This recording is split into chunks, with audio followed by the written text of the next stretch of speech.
10 oktýabrda Türkmenistana Saglyk goraýyş we derman senagaty işgärleriniň güni bellenip geçildi. Prezident Gurbanguly Berdimuhammedow ýurt boýunça 70 töwereги saglyk işgärini, şol sany Türkmenistanyň Saglyk goraýyş we derman senagaty ministri Nurmuhammed Amanny Pesofy Türkmenistanyň garaşsylygynyň 30 ýyllygyna atly ýubiley medali bilen syýlanmak hakyna permana gol çekdi. Döwlet media terişdeleri saglyk ulgamynyň dünýä bilen aýakdaş ösdürilýändigini gaýtalady. Ýöne Azatlyk Radiosynyň habarçylary saglyk pudagyny ýurt boýunça dowam edýän noksanlyklar barada habar berýärler. Hastahanalarda Sowet döwründen galan medisina enjamlary, kravatlar we beýleki mebelleri ulanylýar. Diňe vilayet merkezine soňky salynan hastahanalar täze enjamlar bilen üçin edilen. Ýöne täze enjamlaryň köpüsini saglyk işgärleri ulanyp bilmeýärler diýip Mara vilayatyna habarçymyz aýtdy. Onuň maglumatlaryna görä kän halatlarda näsaglary etrap hastahanalaryna goýulýan diagnozlar, vilayet hastahanalaryna goýulýan diagnozlary, vilayet hastahanalaryna goýulýan diagnozlar bolsa, Aşgabatyň hastahanalaryna goýulýan diagnozlara gabat gelmeýär. Mara vilayatyna habarçymyz oba ýerlerine dermanhanalaryň ýetmezçilik edýändigini, ýöne dermanlary satyn almak üçin oba ýaşaýjylarynyň köplenç Mara şäherine gaýtmagy mejbur bolýanlyklaryny habar berýär. Üstüne şäher dermanhanalarynyň öňünde hem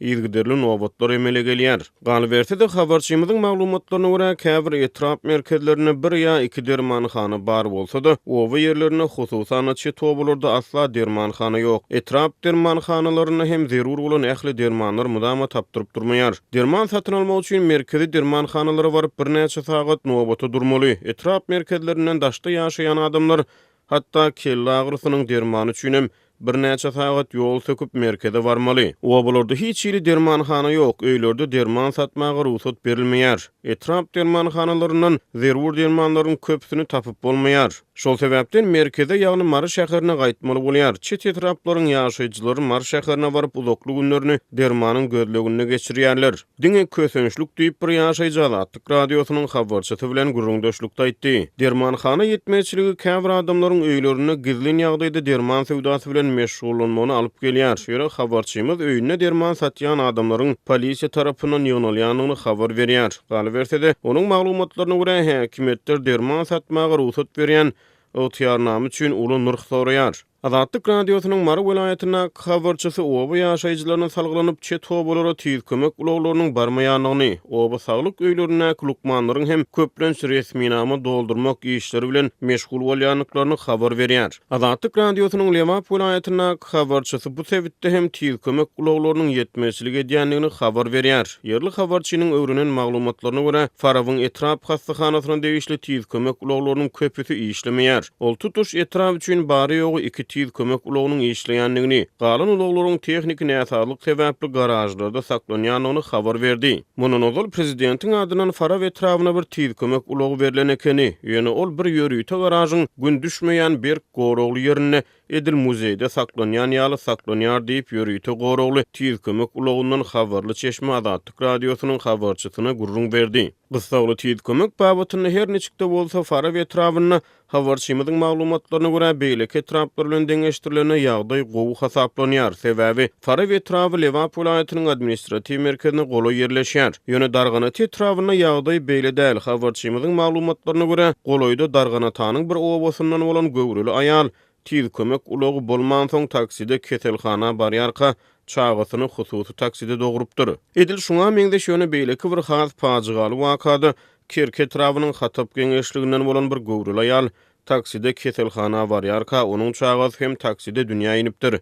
Ýöne medisina kömegi bolman soň habarçynyň maglumatlaryna görä bu waka agyr ýitkä ýol açypdyr. Azatlyk Radiosynyň Lewapdaky habarçysy ýurtda saglyk goraýyş we derman senagaty işgärleriniň gününiň bellenilýän wagtlary Faraw etrawyna maşgala lukmanlarynyň mejbur ýagdaýda paty ýygmaga ekidilýänliklerini habar berýär. Ýatdasak mundan ozal garaşsyzlyk bayramyna Farawda magarif işgärler we okuwçylar mejbur ýygmy işlerini çekildi. Maradaky habarçymyz hastahanalarda saglyk işgärleriniň resmi töleglerden daşary köp halatda aklyk tamam edýänliklerini habar berýär. Medisina işgärleri aklyk tölemeseň näsaga seretmek islemeýärler diýip bir marly ýaşaýjy Azatlyk Radiosynyň habarçysyna gurrun berdi. Marynyň çağı dogurlayan öýlerine bäwekxanalarda ilan tarasyna göbek ene atlandyrylýan lukmanlar oğul çağasy bolan maşgalalardan 1000 manat, gyýy çağasy bolan maşgalalardan 600 manat meşberini aklyk soraýar. Lukmanlar tölegiň ara tapawdyny aýdynlaşdyrmaýarlar. Göbek enelere tölenilýän tölew ýurdun Günnogor Lewap vilayatyny yerli habarçymyza görä buşluk pula atlandyrylýar we 1000-5000 manat aralygyna üýtgeýär. Galy bersede Lewapdaky habarçy akuşer ginekologlaryň öz aýlyk haklarynyň az bolmagyndan şikayet edýänliklerini habar berýär. Mara vilayatyna habarçymyz sebitde maýyplygy bolan adamlara we çağalara berilýän saglyk hyzmatlarynyň hiliniň pesdigini habar berýär. Ol yerli çeşmelere salgylanyp maýyp çağalara bilim terbiýe berýän ýürütüleşdirilen mugallimlaryň azlyk edýänligini, olaryň tälim terbiýesiniň maddi mümkinçilikleri çäkli maşgalalary el ýeterli däldigini habar berdi. Galy bersede maýyplara berilýän döwlet kömegini almak üçin zerur bolan resmi namalaryň tölewi habarçymyza görä azyndan